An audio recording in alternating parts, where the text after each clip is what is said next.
اعوذ باللہ من الشیطان الرجیم اللہ کی پناہ چاہتا ہوں شیطان مردود سے۔ بسم اللہ الرحمن الرحیم۔ معزز سامعین، آپ سن رہے ہیں داستان سلطان صلاح الدین ایوبی قسط نمبر 7۔ تمام احباب سے گزارش ہے کہ ہمارے چینل کو سبسکرائب اور ویڈیو کو لائک اور بیل آئیکن کو ضرور دبائیں۔ سلطان شداد نے کہا، یہ تو آپ کا معلوم ہے کہ صلیبی یروشلم کے مسلمان باشندوں کا کتنا کچھ احترام کر رہے ہیں۔ وہاں سے مسلمان بیوی بچوں کو ساتھ لے کر بھاگ رہے ہیں۔ ہماری بیٹیوں کی آبرو لوٹی جا رہی ہے۔ ہمارے قیدیوں کو انہوں نے ابھی تک نہیں چھوڑا۔ مسلمان جانوروں کی سی زندگی بسر کر رہے ہیں۔ کیا ہم ان عیسائیوں سے انتقام نہیں لیں گے؟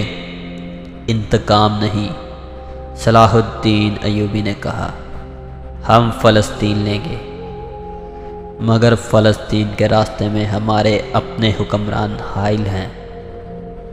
وہ چلتے چلتے رک گیا اور بولا، کفار نے صلیب پر ہاتھ رکھ کر سلطنت اسلامیہ کے خاتمے کا حلف اٹھایا ہے۔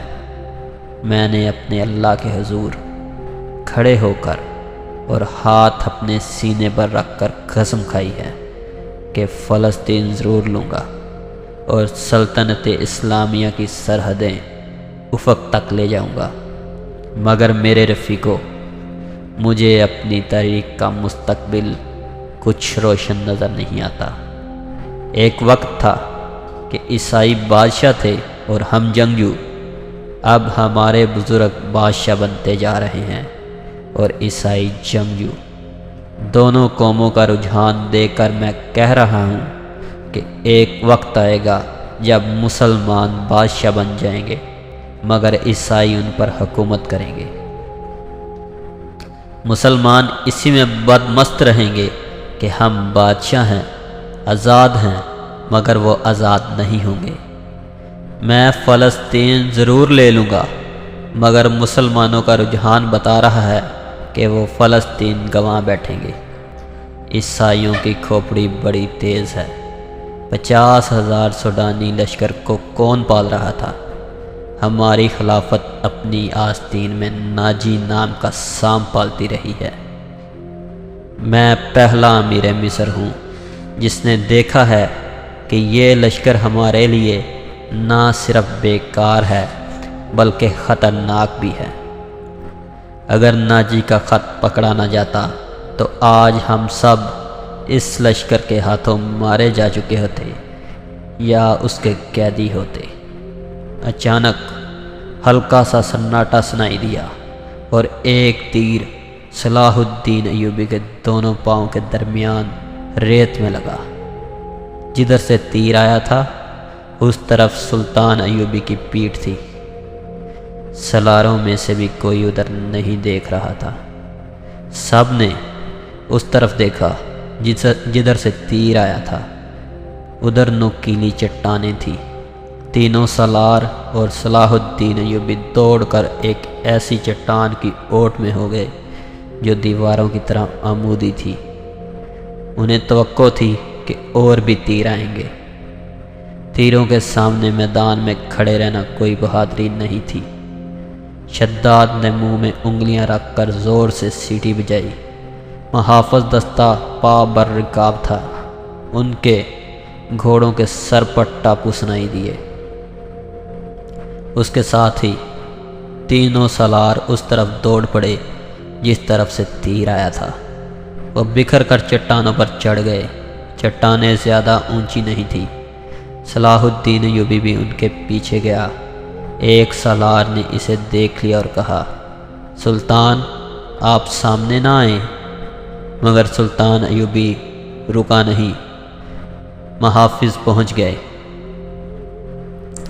صلاح الدین ایوبی نے انہیں کہا، ہمارے گھوڑے یہیں چھوڑ دو اور چٹانوں کے پیچھے جاؤ۔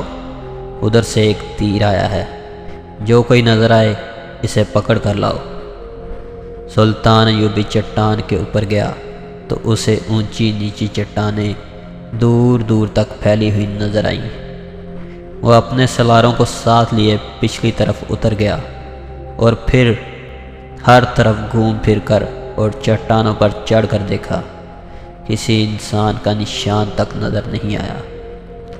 محافظ چٹانی علاقے کے اندر اوپر اور ادھر ادھر گھوڑے دوڑاتے رہے۔ سلطان ایوبی نے نیچے اتر کے وہاں گیا جہاں ریت میں تیر گھڑا ہوا تھا۔ اس نے اپنے رفیقوں کو بلایا اور تیر پر ہاتھ مارا، تیر گر پڑا۔ سلطان ایوبی نے کہا، دور سے آیا ہے اس لیے پاؤں میں لگا ہے، ورنہ گردن یا پیٹھ میں لگتا۔ ریت میں بھی زیادہ نہیں اترا۔ اس نے تیر اٹھا کر دیکھا اور کہا، سلیبیوں کا ہے، حشیشین کا نہیں۔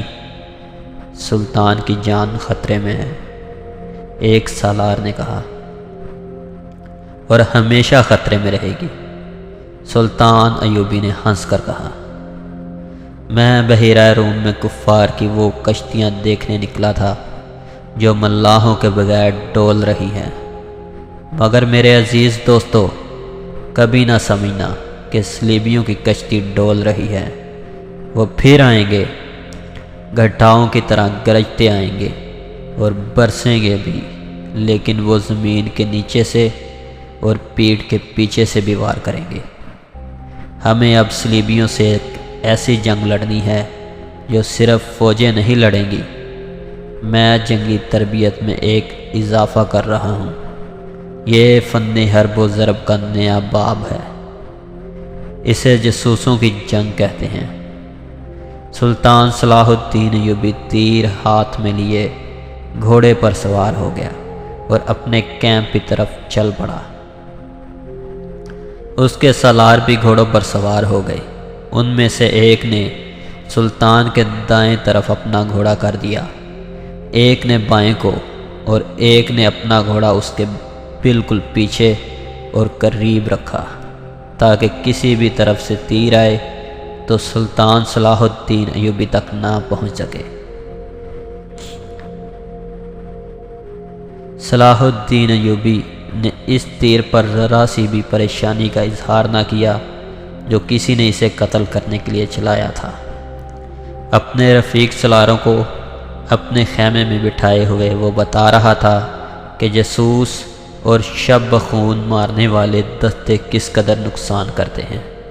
وہ کہہ رہا تھا، میں علی بن سفیان کو ایک ہدایت دے چکا ہوں، لیکن اس پر عمل درآمد نہیں ہو سکا، کیونکہ فوراً ہی مجھے اس حملے کی خبر ملی اور عمل درآمد دھرا رہ گیا۔ تم سب فوری طور پر یوں کرو کہ اپنے سپاہیوں اور ان کے عہدے داروں میں سے ایسے افراد منتخب کرو جو دماغی اور جسمانی لحاظ سے مضبوط اور صحت مند ہو، باریک بین، دور اندیش، قوت فیصلہ رکھنے والے جان باز قسم کے آدمی چنو۔ میں نے علی کو ایسے آدمیوں کی جو صفات بتائی تھیں وہ سب سن لو۔ ان میں اونٹ کی مانند زیادہ دن بھوک برداشت اور پیاس برداشت کرنے کی قوت ہو، چیتے کی طرح چپٹنا جانتے ہوں، عقاب کی طرح ان کی نظریں تیز ہوں، خرگوش اور ہرن کی طرح دوڑ سکتے ہوں، مسلح دشمن سے ہتھیار کے بغیر بھی لڑ سکیں، ان میں شراب اور کسی دوسری نشہ آور چیز کی عادت نہ ہو، کسی کی لالچ میں نہ آئے، عورت کتنی ہی حسین مل جائے اور زر و جواہرات کے انبار ان کے قدموں میں لگا دیا جائیں، وہ اپنی نظر اپنے فرض پر رکھیں، اپنے دوستوں اور ان کے کمانداروں کو خاص طور پر ذہن نشین کروا دیں کہ عیسائی بڑی ہی خوبصورت اور جوان لڑکیوں کو جاسوسی کے لیے اور فوجوں میں بے اطمینانی پھیلانے کے لیے اور عسکریوں کو جذبے کے لحاظ سے بیکار کرنے کے لیے استعمال کر رہے ہیں۔ میں نے مسلمانوں میں یہ کمزوری دیکھی ہے کہ عورت کے آگے ہتھیار ڈال دیتے ہیں۔ علی بن سفیان نے چند ایک لڑکیاں رکھی ہوئی ہیں، لیکن وہ مسلمان نہیں اور وہ عیسائی بھی نہیں، مگر میں عورت کا قائل نہیں ہوں۔ محافظ دستے کا کماندار خیمے میں آیا اور اطلاع دی کہ محافظ کچھ لڑکیوں اور آدمیوں کو ساتھ لائے ہیں۔ سلطان ایوبی باہر نکلا، اس کے تینوں سالار بھی ساتھ تھے۔ باہر 5 آدمی کھڑے تھے جن کے لمبے چوغے دستارے اور ڈیل ڈول بتا رہی تھی کہ تاجر ہیں اور سفر میں ہیں۔ ان کے ساتھ 7 لڑکیاں تھیں، 7 جوان تھیں اور ایک سے بڑھ کر ایک خوبصورت۔ ان محافظوں میں سے ایک نے، جو سلطان پر تیر چلانے والے کی تلاش میں گئے تھے، بتایا کہ انہوں نے تمام علاقہ چھان مارا، انہیں کوئی آدمی نظر نہیں آیا۔ دور پیچھے گئے تو یہ لوگ 3 اونٹوں کے ساتھ ڈیرا ڈالے ہوئے تھے۔ کیا ان کی تلاشی لے لی گئی ہے؟ ایک سالار نے پوچھا۔ لی ہے، محافظ نے جواب دیا۔ یہ کہتے ہیں کہ تاجر ہیں، ان کا سارا سامان کھلوا کر دیکھا، جامع تلاشی بھی لے لی ہے، ان کے پاس ان خنجروں کے سوا اور کوئی ہتھیار نہیں۔ اس نے 5 خنجر سلطان ایوبی کے قدموں میں رکھ دیے۔ ہم مراکش کے تاجر ہیں، ایک تاجر نے کہا، اسکندریہ تک جائیں گے۔ 2 روز گزرے، ہمارا قیام یہاں سے 10 کوس پیچھے تھا۔ پرسوں شام یہ لڑکیاں ہمارے پاس آئیں، ان کے کپڑے بھیگے ہوئے تھے۔ انہوں نے بتایا کہ یہ سسلی کے رہنے والی ہیں۔ انہیں عیسائی فوج کا ایک کماندار گھروں سے پکڑ کر ساتھ لے آیا اور ایک بحری جہاز میں جا سوار کیا۔ ان کے ماں باپ غریب ہیں۔ یہ کہتی ہیں کہ بے شمار جہاز اور کشتیاں چل پڑیں۔ لڑکیوں والے جہاز میں چند اور کماندار قسم کے آدمی تھے اور ان کی فوج بھی تھی۔ وہ سب ان لڑکیوں کے ساتھ شراب پی کر عیش و عشرت کرتے رہے۔ اس ساحل کے قریب آئے تو جہازوں پر آگ کے گولے گرنے لگے۔ تمام لوگ جہازوں سے سمندر میں کودنے لگے۔ ان لڑکیوں کو انہوں نے ایک کشتی میں بٹھا کر جہاز سے سمندر میں اتار دیا۔ یہ بتاتی ہیں کہ انہیں کشتی چلانی نہیں آتی تھی۔ کشتی سمندر میں ڈولتی اور بھٹکتی رہی۔ پھر ایک روز خود ہی ساحل سے آ لگی۔ ہمارا قیام ساحل کے ساتھ تھا، یہ ہمارے پاس آ گئی، بہت ہی بری حالت میں تھی۔ ہم نے انہیں پناہ میں لے لیا۔ انہیں ہم دھتکار تو نہیں سکتے تھے۔ ہمیں کچھ سمجھ نہیں آ رہی تھی کہ ان کا کیا کریں۔ پچھلے پڑاؤ سے یہاں تک انہیں ساتھ لائے ہیں۔ یہ سوار آ گئے اور ہمارے سامان کی تلاشی لینے لگے۔ ہم نے ان سے تلاشی کی وجہ پوچھی تو انہوں نے بتایا کہ سلطان صلاح الدین ایوبی امیر مصر کا حکم ہے۔ ہم نے ان کی منت سماجت کی کہ ہمیں اپنے سلطان کے حضور لے چلو۔ ہم عرض کریں گے کہ ان لڑکیوں کو اپنی پناہ میں لے لے۔ ہم سفر میں ہیں، انہیں کہاں کہاں لیے پھریں گے۔ لڑکیوں سے پوچھا تو وہ سسلی کی زبان بول رہی تھی۔ وہ ڈری ڈری سی لگتی تھی۔ ان میں سے 2-3 اکٹھی ہی بولنے لگی۔ صلاح الدین ایوبی نے تاجروں سے پوچھا کہ ان کی زبان کون سمجھتا ہے۔ ایک نے بتایا کہ صرف میں سمجھتا ہوں۔ یہ التجا کر رہی ہیں کہ سلطان انہیں پناہ میں لے لیں۔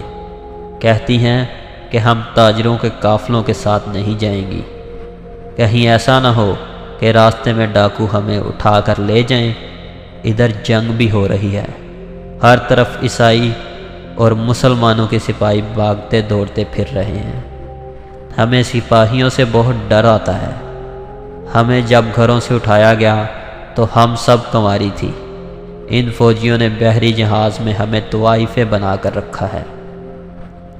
ایک لڑکی نے کچھ کہا تو اس کی زبان جاننے والے تاجر نے سلطان صلاح الدین ایوبی سے کہا، یہ کہتی ہیں کہ ہمیں مسلمانوں کے بادشاہ تک پہنچا دو، ہو سکتا ہے اس کے دل میں رحم آ جائے۔ ایک اور لڑکی بول پڑی، اس کی آواز رندھائی ہوئی تھی۔ تاجر نے کہا، یہ کہتی ہے کہ ہمیں عیسائیوں کے حوالے نہ کیا جائے۔ میں مسلمان ہو جاؤں گی، بشرطیہ یہ کہ کوئی اچھی حیثیت والا مسلمان میرے ساتھ شادی کر لے۔ 2-3 لڑکیاں پیچھے کھڑی مونچھ پانے کی کوشش کر رہی تھی۔ ان کے چہروں پر گھبراہٹ تھی، بات کرتے وقت شرمایا کرتی یا ڈرتی تھی۔ صلاح الدین ایوبی نے تاجر سے کہا، انہیں کہو کہ یہ عیسائیوں کے پاس نہیں جانا چاہتی، ہم انہیں اسلام قبول کرنے پر مجبور نہیں کر سکتے۔ یہ لڑکی جو کہہ رہی ہے کہ مسلمان ہو جائے گی بشرطیہ کہ کوئی مسلمان اس کے ساتھ شادی کر لے، اسے کہو کہ میں اس کی پیشکش قبول نہیں کر سکتا۔ یہ خوف اور مجبوری کے عالم میں اسلام قبول کرنا چاہتی ہے۔ انہیں بتاؤ کہ انہیں مجھ پر اعتماد ہے تو میں انہیں اسلام کی بیٹیوں کی طرح پناہ میں لیتا ہوں۔ اپنے دارالحکومت میں جا کر یہ انتظام کر دوں گا کہ انہیں عیسائی راہبوں یا کسی پادری کے پاس بھجوا دوں۔ پادری یروشلم میں ہوں گے۔ دوسری صورت میں کہ جب عیسائی قیدیوں کو آزاد کیا جائے گا تو میں کوشش کروں گا کہ ان کی شادیاں قابل اعتماد اور اچھی حیثیت کے قیدیوں کے ساتھ کر دوں۔ انہیں یہ بھی بتا دو کہ کسی مسلمان کو ان سے ملنے کی اجازت نہیں ہوگی، اور نہ انہیں اجازت ہوگی کہ کسی مسلمان سے ملیں۔ ان کی ضروریات اور عزت کا خیال رکھا جائے گا۔ تاجر نے لڑکیوں کو ان کی زبان میں سلطان صلاح الدین ایوبی کی ساری باتیں بتائیں تو ان کے چہروں پر رونق آ گئی۔ وہ ان شرائط پر رضامند ہو گئیں۔ تاجر شکریہ ادا کر کے چلے گئے۔ صلاح الدین ایوبی نے لڑکیوں کے لیے الگ خیمہ لگانے اور خیمے کے باہر ہر وقت ایک سنتری موجود رہنے کا حکم دیا۔ وہ خیمے کی جگہ بتانے ہی لگا تھا کہ 6 صلیبی سلطان ایوبی کے سامنے لائے گئے۔ وہ بہت ہی بری حالت میں تھے۔ ان کے کپڑے بھیگے ہوئے تھے، کپڑوں پر خون بھی تھا، ریت بھی۔ ان کے چہرے لاشوں کی مانند تھے۔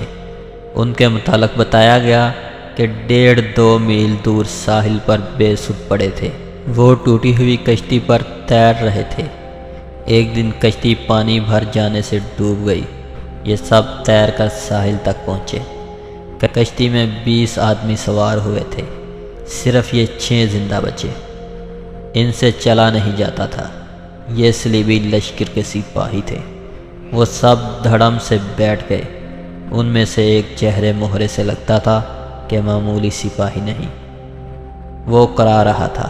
اس کے کپڑوں پر خون کا ایک دھبا بھی نہ تھا، مگر زخمیوں سے زیادہ تکلیف میں معلوم ہوتا تھا۔ اس نے 7 لڑکیوں کو غور سے دیکھا، پھر کراہنے لگا۔ یہ صلاح الدین ایوبی کا حکم تھا کہ ہر ایک قیدی اسے دکھایا جائے۔ چونکہ قیدی ابھی تک سمندر سے بچ بچ کر نکل رہے تھے، اس لیے ہر ایک قیدی سلطان ایوبی کے سامنے لایا جاتا تھا۔ اس نے ان قیدیوں کو بھی دیکھا، کسی سے کوئی بات نہ کی، البتہ اس قیدی کو جو سب سے زیادہ کرا رہا تھا اور جس کے جسم پر کوئی زخم نہ تھا، سلطان نے غور سے دیکھا اور آہستہ سے اپنے سلاروں سے کہا، علی بن سفیان ابھی تک نہیں آیا؟ ان تمام قیدیوں سے جو اب تک ہمارے پاس آ چکے ہیں بہت کچھ پوچھنا ہے، ان سے معلومات لینی ہے۔ اس نے اس قیدی کی طرف دیکھ کر کہا، یہ آدمی کاماندار معلوم ہوتا ہے، اسے نظر میں رکھنا، اور جب علی بن سفیان آئے تو اسے کہنا کہ اس سے تفصیل سے پوچھ گچھ کرے۔ قیدیوں کو اس طرف لے جایا گیا جس طرف زخمیوں کے قیدی خیمے تھے۔ لڑکیاں انہیں جاتا دیکھتی رہیں، پھر ان لڑکیوں کو بھی لے گئے۔ فوج کے خیموں سے تھوڑی دور لڑکیوں کے لیے خیمہ نصب کیا جا رہا تھا۔ وہاں سے کوئی 100 قدم دور زخمی قیدیوں کے خیمے تھے۔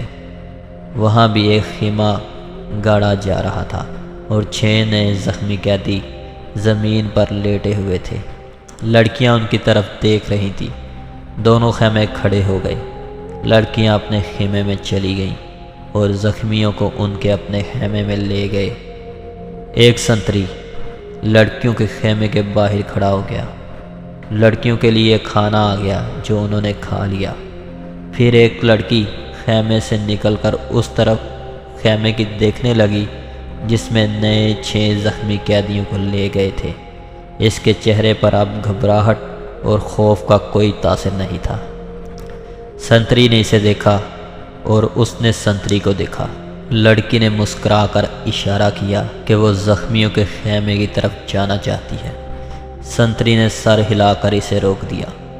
لڑکیوں کو خیمے سے دور جانے یا کسی سے ملنے کی اجازت نہیں تھی۔ لڑکیوں اور 6 زخمیوں کے خیموں کے درمیان بہت سے درخت تھے۔ بائیں طرف سے مٹی کا ایک ٹیلہ تھا جس پر جھاڑیاں تھیں۔ سورج غروب ہو گیا، پھر رات تاریک ہونے لگی۔ کیمپ کے گلگباٹے پر نیند غالب آنے لگی اور پھر زخمیوں کے کراہنے کی آوازیں رات کے سکوت میں کچھ زیادہ ہی صاف سنائی دینے لگی۔ دور پرے بحیرہ روم کا شور بھی دبی مسلسل گونج کی طرح سنائی دے رہا تھا۔ صلاح الدین ایوبی کے اس جنگی کیمپ میں جاگنے والوں میں چند ایک سنتری تھے یا وہ زخمی قیدی جنہیں زخم سونے نہیں دیتے تھے، یا صلاح الدین ایوبی کے خیمے کے اندر دن کا سما تھا۔ وہاں کسی کو نیند نہیں آئی تھی۔ سلطان ایوبی کے 3 سالار اس کے پاس بیٹھے تھے اور باہر محافظ دستہ بیدار تھا۔ سلطان ایوبی نے ایک بار پھر کہا، علی بن سفیان ابھی تک نہیں آیا؟ اس کے لہجے میں تشویش تھی۔ اس نے کہا، اس قاصد کا بھی ابھی تک کچھ پتہ نہیں آیا۔ اگر کوئی گڑبڑ ہوتی تو اطلاع آ چکی ہوتی۔ ایک سالار نے کہا، معلوم ہوتا ہے وہاں سب کچھ ٹھیک ہے، امید تو یہی رکھنی چاہیے۔ صلاح الدین ایوبی نے کہا، لیکن 50,000 کے لشکر نے بغاوت کر دی تو سنبھالنا مشکل ہو جائے گا۔ وہاں نفری 1,500 سوار اور 2,700 پیادہ ہیں۔ ان کے مقابلے میں سوڈانی بہتر اور تجربہ کار عسکری ہیں اور تعداد میں بہت زیادہ۔ ناجی اور اس کے سازشی ٹولے کے خاتمے کے بعد بغاوت ممکن نظر نہیں آتی۔ ایک اور سالار نے کہا، قیادت کے بغیر سپاہی بغاوت نہیں کریں گے، پیش بندی ضروری ہے۔ صلاح الدین ایوبی نے کہا، لیکن علی آ جائے تو پتہ چل جائے گا کہ پیش بندی کس قسم کی جائے۔ صلیبیوں کو روکنے کے لیے تو سلطان ایوبی خود آیا تھا، لیکن دارالحکومت میں سوڈانی فوج کی بغاوت کا خطرہ تھا۔ علی بن سفیان کو سلطان ایوبی نے وہیں چھوڑ دیا تھا تاکہ وہ سوڈانی لشکر پر نظر رکھے اور بغاوت کو اپنی خصوصی فن سے دبانے کی کوشش کرے۔ اسے اب تک سلطان صلاح الدین ایوبی کے پاس آ کر وہاں کے احوال و کوائف بتانے تھے، مگر وہ نہیں آیا تھا، جس سے سلطان ایوبی بے چین ہوا جا رہا تھا۔ وہ جب اپنے سالاروں کے ساتھ قاہرہ کی صورتحال کے مطابق باتیں کر رہا تھا، اس کا تمام کیمپ گہری نیند سو چکا تھا، مگر وہ 7 لڑکیاں جاگ رہی تھیں جنہیں سلطان ایوبی نے پناہ میں لیا تھا۔ ایک بار سنتری نے خیمے کا پردہ اٹھا کر دیکھا، اندر دیا جل رہا تھا۔ پردہ ہٹتے ہی لڑکیاں خراٹے لینے لگیں۔ سنتری نے دیکھا وہ پوری 7 ہیں اور سو رہی ہیں، تو اس نے پردہ گرایا اور خیمے کے ساتھ لگ کر بیٹھ گیا۔ خیمے کے پردے کے ساتھ جو لڑکی تھی اس نے نیچے سے پردہ ذرا اوپر اٹھایا، پھر وہ آہستہ آہستہ چھوڑ کر اس نے 7 والی کے کان میں کہا، بیٹھ گیا ہے؟ 7 والی نے اگلی لڑکی کے کان میں کہا، بیٹھ گیا ہے، اور اس طرح کانوں کان یہ اطلاع 7 لڑکیوں تک پہنچ گئی کہ سنتری بیٹھ گیا ہے۔ ایک لڑکی جو خیمے کے دوسرے دروازے کے ساتھ تھی آہستہ آہستہ سے اٹھ کر بیٹھی اور بستر سے نکل گئی۔ بستر زمین پر بچھے ہوئے تھے۔ اس نے اوپر لینے والے کمبل کو اس طرح بستر پر ڈال دیا جیسے ان کے نیچے لڑکی لیٹی ہوئی ہے۔ وہ پاؤں پر سرکتی خیمے کے دروازے تک گئی، پردہ ہٹایا اور باہر نکل گئی۔ باقی 6 لڑکیوں نے آہستہ آہستہ خراٹے لینا شروع کر دیے۔ سنتری کو معلوم تھا کہ یہ سمندر سے بچ کر نکلی ہوئی پناہ گزین لڑکیاں ہیں، کوئی خطرناک قیدی تو نہیں۔ بیٹھ کر اونگتا رہا۔ لڑکی دبے پاؤں ایسے رخ پر ٹیلے کی طرف چلتی گئی جس رخ سے اس کے اور سنتری کے درمیان خیمہ حائل رہا۔ ٹیلے کے پاس پہنچ کر اس نے اس خیمے کا رخ کیا جس میں 6 نئے قیدی رکھے گئے تھے۔ رات تاریک تھی، وہاں کچھ درخت تھے۔ سنتری اب ادھر دیکھتا بھی تو اسے لڑکی نظر نہ آتی۔ لڑکی بیٹھ گئی اور پاؤں پر سرک سرک کر آگے بڑھنے لگی۔ آگے ریت کی ڈھیریاں سی تھیں۔ وہ ان کی اوٹ میں سرکتی ہوئی خیمے کے قریب پہنچ گئی، مگر وہاں ایک سنتری ٹہل رہا تھا۔ لڑکی ایک ڈھیری کے پاس لیٹ گئی۔ سنتری اسے سیاہ سائے کی طرح نظر آ رہا تھا۔ وہ اب 2 سنتریوں کے درمیان تھی، ایک اس کے اپنے خیمے کا اور دوسرا زخمیوں کے خیمے کا۔ اسے ڈر یہ تھا کہ زخمیوں کا سنتری اس کی طرف آ گیا تو وہ پکڑی جائے گی۔